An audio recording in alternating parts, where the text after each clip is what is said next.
La lección de esta semana se titula Jesús en Jerusalén.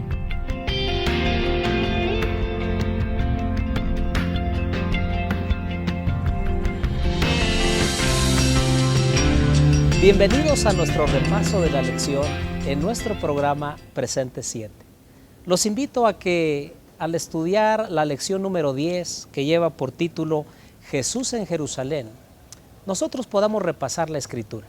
Así es que te invito en este momento, apreciado hermano, joven, hermana, a tomar tu Biblia, tu lección, y juntos repasemos por lo menos 5 puntos de esta hermosa lección. Bienvenidos. Punto número 1. La mayor gloria del cielo fue puesta al alcance del hombre cuando Jesús vino a la tierra. Veamos el punto número 1, abordando la primera pregunta.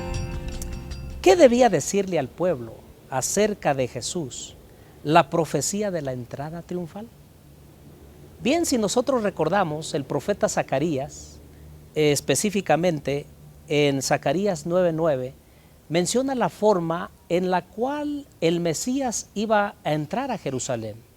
Iba a venir montado en un pollino, hijo de una asna. Había sido predicho aproximadamente 536 años antes de Cristo. Los israelitas estaban familiarizados con los rollos de los profetas antiguos, tales como Ageo, Zacarías y otros. El asunto había sido predicho por esos profetas. Sin embargo, los israelitas, incluso los líderes del pueblo, no habían hecho caso acerca de esas instrucciones o esas profecías que habían hecho estos santos varones. Así es que cuando Jesús estaba entrando por Jerusalén, allí en el pollino, arriba de él, como montaban los reyes antiguos, les debió haber dicho, les debió haber gritado, les debió haber recordado las profecías y ellos hubieran entendido. Desgraciadamente no fue así y perdieron la oportunidad de glorificar a Dios y proclamar al Mesías como el verdadero Hijo de Dios. Ahora, hay otra pregunta que me gustaría comentar. ¿Por qué el pueblo no reconoció la verdadera misión de Cristo en la entrada triunfal? Bueno, es que precisamente ellos estaban pensando en recibir a un Mesías como rey, como potentado, como un hombre grande, con riquezas, con honra terrenales. Ellos habían perdido de vista precisamente el objetivo más importante del Mesías, que era venir a salvar a la humanidad. No solamente rescatar a la nación judía de los romanos como ellos pensaban, sino más bien del pecado, del dolor, la tristeza, de la muerte, por haberse alejado de las cosas de Dios. Así es que la verdadera misión del Mesías, desgraciadamente el pueblo no lo reconoció, porque estaban mirando solamente el aquí y el ahora, las cosas materiales, las cosas de este mundo, y dejaron de ver las cosas eternas. Ojalá que a nosotros no nos pase eso hoy en día, sino que miremos más allá de las cosas terrenales y fijemos nuestra mirada en Cristo Jesús y en las cosas eternas que Él nos ofrece. Estudia con tu clase el primer punto. Invítalos a leer Zacarías 9:9 y Mateo 21:7 al 11. Pregunta: ¿qué debía decirle al pueblo de Jesús la profecía de la entrada triunfal? Ayúdalos a reflexionar. ¿Cómo podemos evitar confundir las profecías para nuestro tiempo? Punto número 2. Si nos centramos en nosotros mismos, incluso en la iglesia, podemos perder de vista a Jesús. Veamos ahora el punto número 2. Y con este podemos comenzar con una frase, diciendo que si nos centramos en nosotros mismos, incluso en la iglesia, podemos perder de vista a Jesús. Así es que podemos hacer la pregunta: ¿qué nos enseña la anécdota en la que Jesús purifica el templo? Si ustedes recuerdan lo que dice Mateo 21, 12 al 17, si podemos buscarlo en la Biblia y leerlo, nos narra cuando Jesús entra y Él dice que la casa de Dios sería llamada casa de oración para todas las naciones, pero que precisamente los que gobernaban al pueblo, los dirigentes, habían hecho de esa casa una cueva de ladrones. Y esa anécdota es importante porque, si ustedes recuerdan, Jesús no tan solo limpió el templo, sino que también sanó a unos enfermos y ayudó a unos necesitados. Es que precisamente esa era la función principal del templo. Era dirigir la mirada de los adoradores hacia Cristo Jesús, hacia el Salvador del mundo. Cada una de las partes del templo, desde el tabernáculo en el desierto, el templo de Salomón o de Dios, y ahora el templo reconstruido, pues precisamente era llamar la atención de los adoradores hacia la salvación. Desgraciadamente ellos habían perdido de vista eso y habían hecho cosas incorrectas dentro del templo. Ahora, la segunda pregunta que me gustaría abordar y que ustedes pensaran junto conmigo sería: ¿de qué forma podemos perder de vista lo verdaderamente importante? Imagínense ustedes que la gloria de ese segundo templo reconstruido, con el cual cuando estaba siendo reconstruido lloraban aquellos hombres porque muchos de ellos, ancianos, habían mirado el primer templo de Salomón con su gloria, cuando descendió fuego del cielo consumiendo a la ofrenda, cuando veían esas piedras grandes de mármol, todo enmaderado con oro, y ahora siendo reconstruido muy sencillamente, ellos lloraban. Pero la gloria de esos del tabernáculo y del templo de Salomón no residía en la arquitectura de ello, sino más bien quién estaba allí adentro.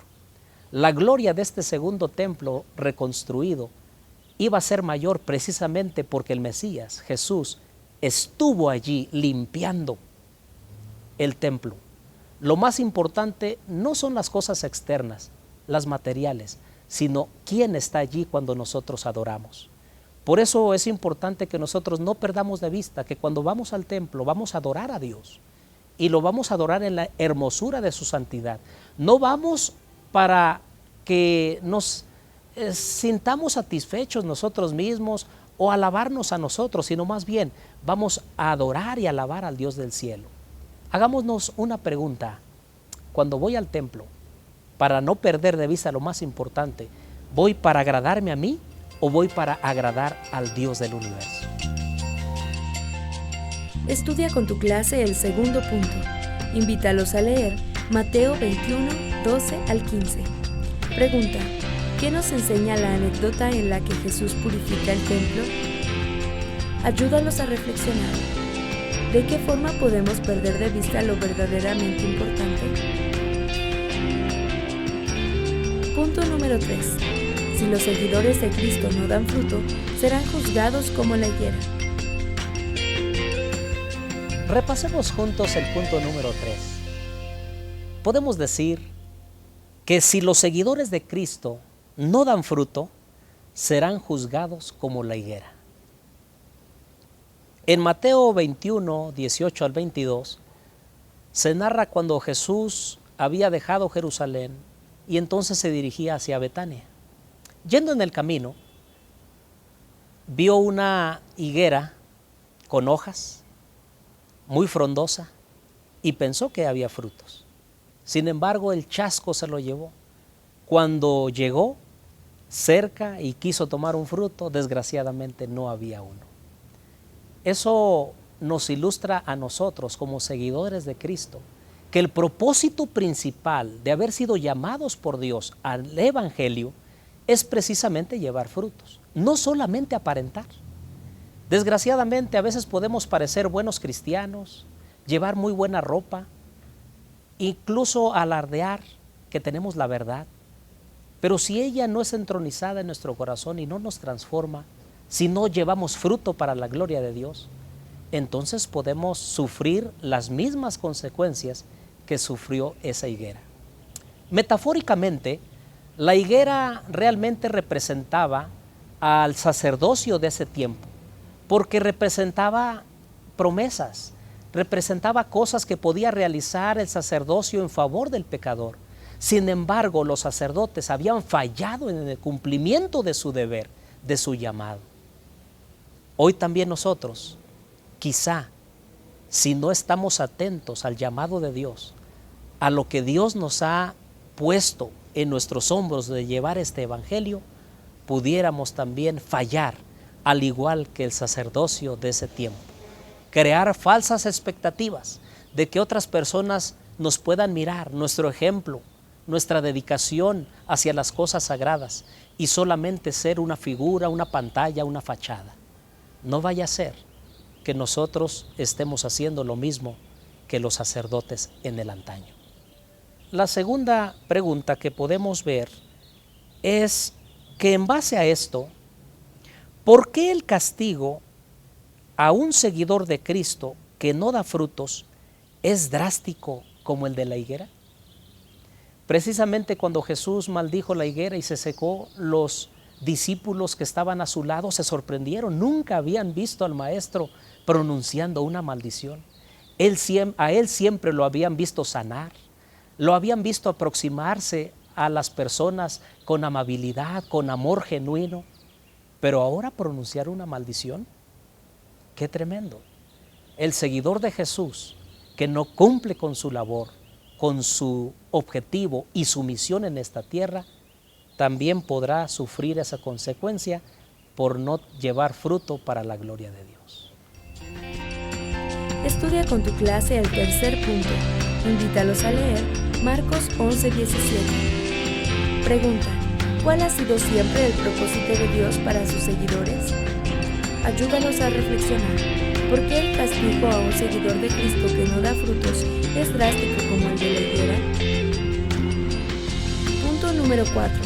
Jesús es la única piedra que puede sostenernos.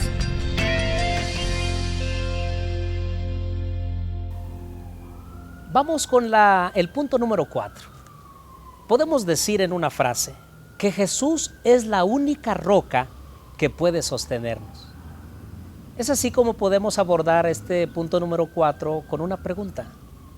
¿Por qué Cristo es la piedra rechazada que llegó a ser la piedra del ángulo? Si recuerdan ustedes, el liderazgo espiritual de ese tiempo debió haber sido el primero en haber reconocido a Jesús como el Mesías. Sin embargo, ellos se sintieron amenazados. Su modo de vivir, su status quo, quisieron seguir sosteniéndolo y vieron en Jesús una amenaza. Quienes verdaderamente debieron haberlo reconocido y haberlo compartido, a Jesús, al Mesías, al Redentor prometido, al Cordero, al verdadero Cordero que quita el pecado del mundo, fueron ellos. Sin embargo, no lo hicieron, lo rechazaron. Incluso en cada vez que Él hacía un milagro o hacía algo en beneficio de la gente, ya sea en sábado o en otras ocasiones, siempre procuraron matarlo. Por desgracia para ellos, Jesús era el Redentor del mundo, y al rechazarlo a Él, también rechazaron la salvación para ellos. Podemos ver la segunda pregunta en este punto 4, que dice: ¿cuál es la diferencia entre las dos formas de relacionarse con la piedra? Yo anoté algo en mi lección que probablemente ustedes en su estudio estarán también resaltando. La primera parte es caer sobre la roca, y la otra es que la roca te caiga a ti o nos caiga a nosotros. El caer sobre la roca implica ser quebrantado, dejar que Dios rompa nuestros pecados, quebrante nuestro corazón de piedra, y entonces Él pueda moldearnos a una nueva vida en Cristo Jesús. Pero la segunda parte es cuando la roca cae sobre alguien, y allí implica que cuando una roca cae, pues aplasta a una persona. Pero esta forma de acercamiento de la roca, tal y como en la imagen de Nabucodonosor, esa piedra fue no cortada con mano y descendía de un monte y dio a la imagen en los pies y fue desmenuzado todo. Precisamente eso es lo que sucede cuando una persona no acepta a Jesús y entonces el pecado lo agobia. Los resultados, las consecuencias de él cobran gran tristeza en la vida de un ser humano. El que caiga la roca, el que caiga Jesús, es como a manera de un juicio, esa manera de destrucción. Por eso me parece a mí, querido oyente, que pudiéramos en este día decirle: Señor, cae sobre mí, quebranta mi vida, quita de mí el pecado, lávame más y más de mi maldad y purifícame como con un hisopo. En vez de que Jesús caiga sobre nosotros como un juicio, que en este día nosotros podamos gozar de la salvación en Cristo Jesús.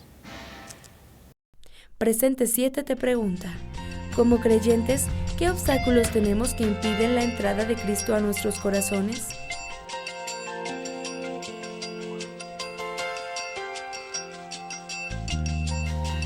Estudia con tu clase el cuarto punto. Invítalos a leer Mateo 21:44, Salmos 51:7 y Daniel 2:34. Pregunta: ¿cuál es la diferencia entre las dos formas de relacionarse con la tierra? Ayúdalos a reflexionar. ¿Cómo podemos mantener viva nuestra relación con Jesús para no ser desmenuzados por la roca?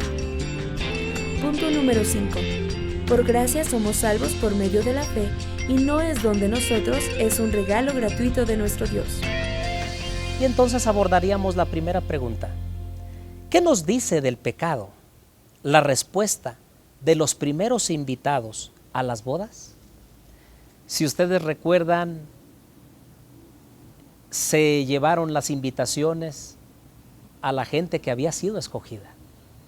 Sin embargo, ellos hicieron caso omiso, la rechazaron, lo vieron de poca monta y dijeron: estamos ocupados, no vamos a ir a nuestras labores, vamos a hacer nuestras actividades.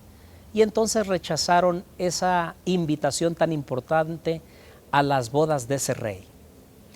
Eso nos dice que el pecado está tan arraigado en la vida del ser humano que desgraciadamente es difícil para aquel que no abra las puertas de su corazón a la influencia del Espíritu Santo, seguirá sumido allí si es que no responde al llamado de Dios. Hoy en día hay personas a quienes nosotros invitamos para ir a la iglesia, a algún programa, para estudiar la palabra de Dios, y muchos de nosotros hemos recibido la misma respuesta de aquellos en el antaño: estoy ocupado, no tengo tiempo, hay cosas más importantes que realizar. Ellos no entienden, desgraciadamente, que esa invitación puede ser la última de sus vidas, precisamente para que puedan recibir el Evangelio, Jesús pueda entrar a su vida, perdonar sus pecados y entonces obtener de esa manera la seguridad de la salvación en Cristo cuando Él venga por segunda vez. Y entonces abordemos la segunda pregunta: ¿cuán importante es no olvidar que la salvación no solo se trata de aceptarla de labios, sino permitir a Dios que transforme nuestras vidas también? Precisamente cuando uno recibe la invitación de Dios y cuando acepta la justicia de Dios, como aquel hombre que desgraciadamente entró a las bodas en la segunda invitación, no se puso ese vestido de bodas, precisamente representaba la justicia de Cristo. Hermanos, no hay nada en nosotros que pueda impresionar a Jesús.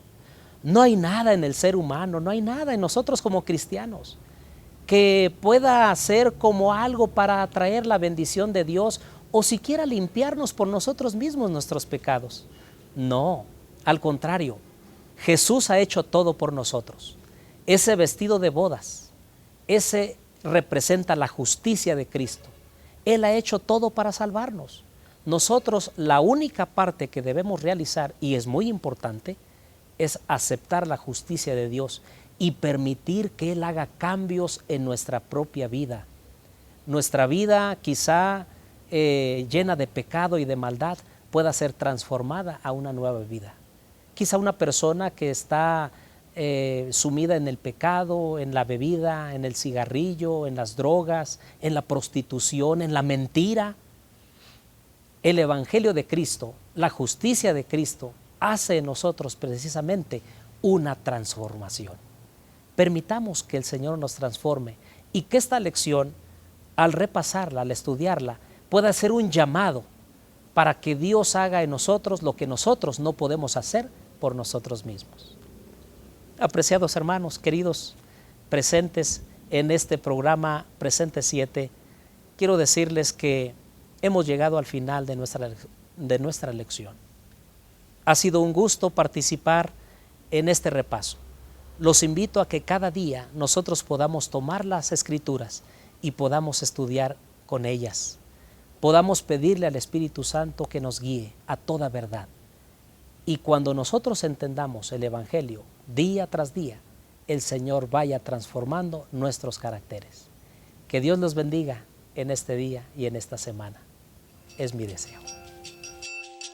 Preguntas en Presente 7. Cuán importante es no olvidar que la salvación no solo se trata de aceptarla de labios, sino permitir a Dios que transforme nuestras vidas.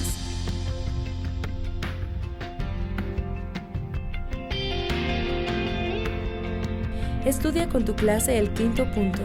Invítalos a leer Mateo 22, 4 al 6.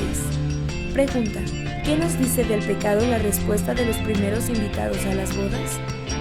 Ayúdalos a reflexionar. ¿Por qué decir que se es cristiano y no estar siendo transformado es rechazar la invitación a las bodas? Te invitamos a mantenerte en contacto con nosotros a través de nuestra página en Facebook Presente 7.